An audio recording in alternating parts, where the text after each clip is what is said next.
Salmos, capítulo 23. O Senhor é o meu pastor, de nada terei falta. Em verdes pastagens me faz repousar e me conduz a águas tranquilas. Restaura o meu vigor. Guia-me nas veredas da justiça por amor do seu nome.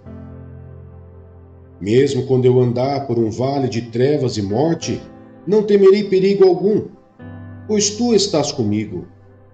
A tua vara e o teu cajado me protegem. Preparas um banquete para mim, à vista dos meus inimigos. Tu me honras, ungindo a minha cabeça com óleo e fazendo transbordar o meu cálice. Sei que a bondade e a fidelidade me acompanharão todos os dias da minha vida, e voltarei à casa do Senhor enquanto eu viver.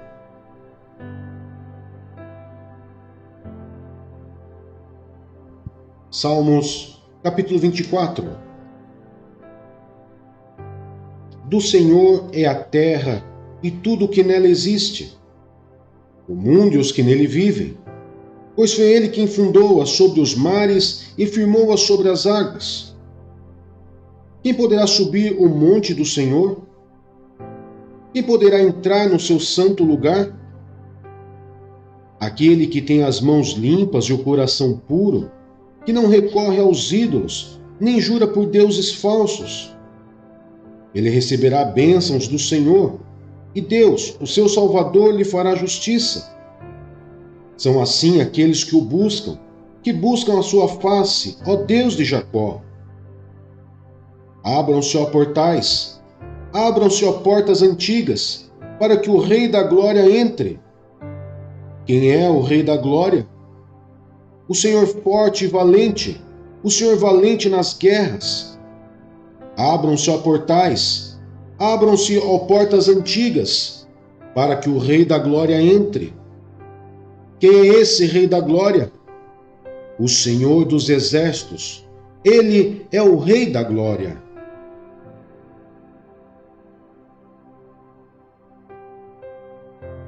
Romanos, capítulo 8. A vida pelo Espírito. Portanto, agora já não há condenação para os que estão em Cristo Jesus, porque por meio de Cristo Jesus, a lei do Espírito de vida me libertou da lei do pecado e da morte. Porque aquilo que a lei fora incapaz de fazer, por estar enfraquecida pela carne, Deus o fez, enviando o seu próprio Filho, à semelhança do homem pecador, como oferta pelo pecado. E assim condenou o pecado na carne, a fim de que as justas exigências da lei fossem plenamente satisfeitas em nós, que não vivemos segundo a carne, mas segundo o Espírito. Quem vive segundo a carne tem a mente voltada para o que a carne deseja, mas quem vive de acordo com o Espírito tem a mente voltada para o que o Espírito deseja. A mentalidade da carne é morte, mas a mentalidade do Espírito é vida e paz. A mentalidade da carne é inimiga de Deus, porque não se submete à lei de Deus, nem pode fazê-lo. Quem é dominado pela carne não pode agradar a Deus. Entretanto, vocês não estão sob o domínio da carne, mas do Espírito, se de fato o Espírito de Deus habita em vocês. E se alguém não tem o Espírito de Cristo, não pertence a Cristo. Mas se Cristo está em vocês, o corpo está morto por causa do pecado, mas o Espírito está vivo por causa da justiça.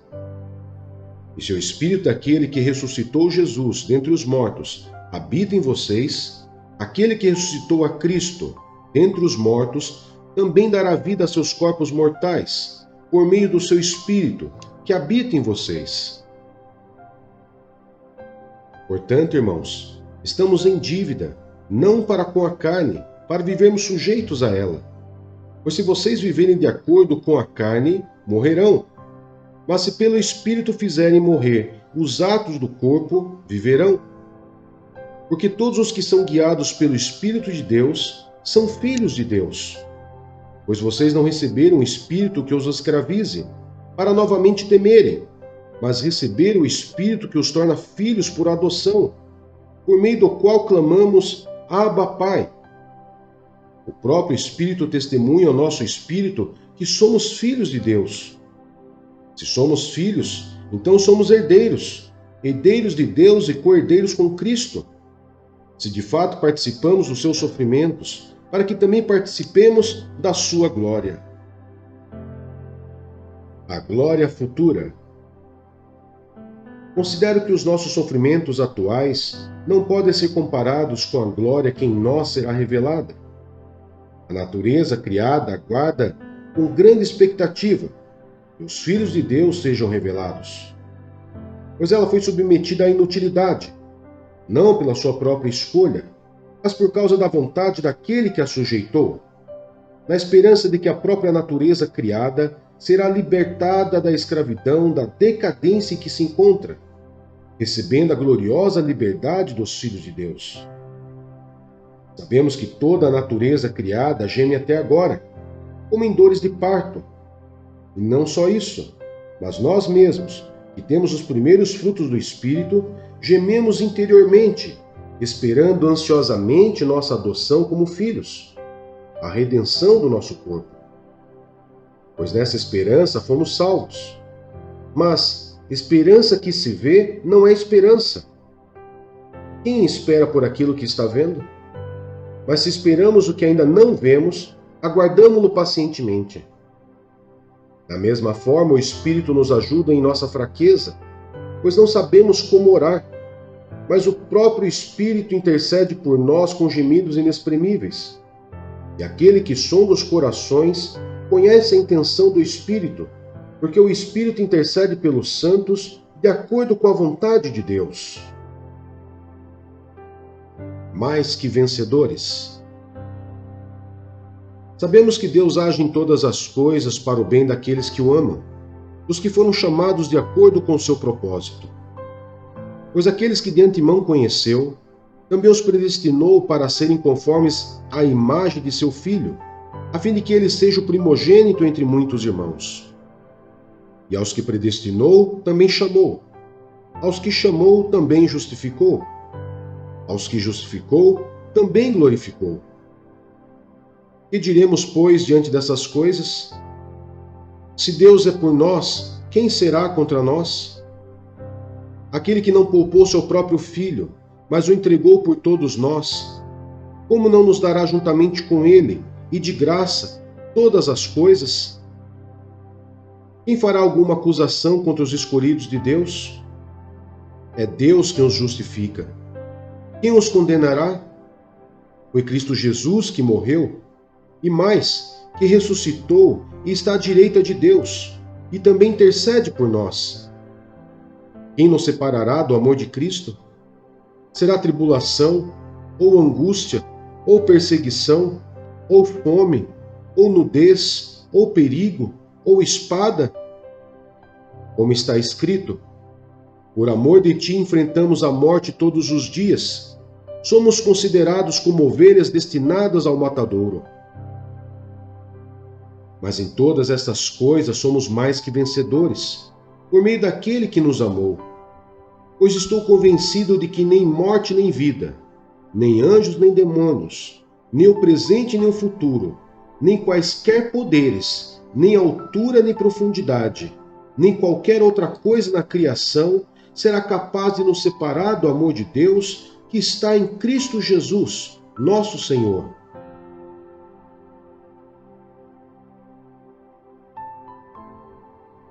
Primeira Samuel, capítulo 10. Saul é ungido rei. Samuel apanhou um jarro de óleo, derramou-o sobre a cabeça de Saul e o beijou, dizendo: o Senhor o ungiu como líder da herança dele. Hoje, quando você partir, encontrará 2 homens perto do túmulo de Raquel, em Zelza, na fronteira de Benjamim. Eles lhe dirão: as jumentas que você foi procurar já foram encontradas. Agora seu pai deixou de se importar com elas e está preocupado com vocês. Ele está perguntando: como encontrarei meu filho? Então, dali você prosseguirá para o carvalho de Tabor. 3 homens virão subindo ao santuário de Deus em Betel e encontrarão você ali. Um estará levando 3 cabritos, outro 3 pães e outro uma vasilha de couro cheia de vinho. Eles o cumprimentarão e lhe oferecerão 2 pães, que você deve aceitar. Depois você irá a Gibeá de Deus, onde há um destacamento filisteus. Ao chegar à cidade, você encontrará um grupo de profetas que virão descendo do altar do monte tocando liras, tamborins, flautas e harpas, e eles estarão profetizando. O Espírito do Senhor se apossará de você, e com eles você profetizará, e será um novo homem. Assim que esses sinais se cumprirem, faça o que achar melhor, pois Deus está com você. Vá na minha frente até Gilgal. Depois eu irei também, para oferecer holocaustos e sacrifícios de comunhão. Mas você deve esperar 7 dias, até que eu chegue e lhe diga o que fazer. Quando se virou para afastar-se de Samuel, Deus mudou o coração de Saul, e todos aqueles sinais se cumpriram naquele dia. Chegando a Gibeá, um grupo veio em sua direção. O Espírito de Deus se apossou dele e ele profetizou no meio deles. Quando os que já o conheciam viram-no profetizando com os profetas, perguntaram uns aos outros: O que aconteceu ao filho de Quis? Saul também está entre os profetas? Um homem daquele lugar respondeu: E quem é o pai deles? De modo que isso se tornou um ditado: Saul também está entre os profetas? Depois que Saul parou de profetizar, foi para o altar do monte. Então o tio de Saul perguntou a ele e ao seu servo: Aonde vocês foram? Ele respondeu: Procurar as jumentas. Quando, porém, vimos que não seriam encontradas, fomos falar com Samuel. O que Samuel lhes disse? Perguntou o tio. Saul respondeu: Ele nos garantiu que as jumentas tinham sido encontradas. Todavia, Saul não contou ao tio o que Samuel tinha dito sobre o reino. Samuel convocou o povo de Israel ao Senhor em Mispá e lhes disse: Assim diz o Senhor, o Deus de Israel: Eu tirei Israel do Egito e libertei vocês do poder do Egito e de todos os reinos que os oprimiam. Mas vocês agora rejeitaram o Deus que os salva de todas as suas desgraças e angústias. E disseram: Não, escolhe um rei para nós. Por isso, agora, apresentem-se perante o Senhor, de acordo com as suas tribos e os seus clãs. Tendo Samuel feito todas as tribos de Israel se aproximarem, a de Benjamim foi escolhida. Então fez ir à frente a tribo de Benjamim, clã por clã, e o clã de Matri foi escolhido. Finalmente foi escolhido Saul, filho de Quis. Quando, porém, o procuraram, ele não foi encontrado. Consultaram novamente o Senhor. Ele já chegou? E o Senhor disse: Sim, ele está escondido no meio da bagagem. Correram e o tiraram de lá. Quando ficou em pé no meio do povo, os mais altos só chegavam aos seus ombros. E Samuel disse a todos: Vocês veem o homem que o Senhor escolheu? Não há ninguém como ele entre todo o povo. Então todos gritaram: Viva o rei! Samuel expôs ao povo as leis do reino. Ele as escreveu no livro e o pôs perante o Senhor. Depois disso, Samuel mandou o povo de volta para suas casas. Saul foi para sua casa em Gibeá, acompanhado por guerreiros, cujo coração Deus tinha tocado. Alguns vadios, porém, disseram: Como este homem pode nos salvar? Desprezaram-no e não lhe trouxeram presente algum. Mas Saul ficou calado.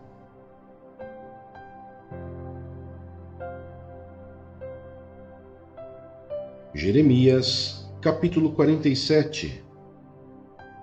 Mensagem acerca dos filisteus. Esta é a palavra do Senhor, que veio ao profeta Jeremias acerca dos filisteus, antes do ataque do faraó a Gaza. Assim diz o Senhor: vejam como as águas estão subindo do norte. Elas se tornam uma torrente transbordante. Inundarão esta terra e tudo o que nela existe, as cidades e os seus habitantes. O povo clamará, gritarão todos os habitantes desta terra, ao estrondo dos cascos dos seus cavalos galopando, ao barulho dos seus carros de guerra e ao estampido de suas rodas. Os pais não se voltarão para ajudar seus filhos, porque suas mãos estarão fracas. Pois chegou o dia de destruir todos os filisteus e de eliminar todos os sobreviventes que poderiam ajudar Tiro e Sidom. O Senhor destruirá os filisteus, o remanescente da ilha de Caftor. Os habitantes de Gaza raparam a cabeça. Ascalon está calada. Ó remanescentes da planície, até quando você fará incisões no próprio corpo? Ah, espada do Senhor, quando você descansará? Volte à sua bainha, acalme-se e repouse. Mas como poderá ela descansar quando o Senhor lhe deu ordens, quando determinou que ataque Ascalon e o litoral?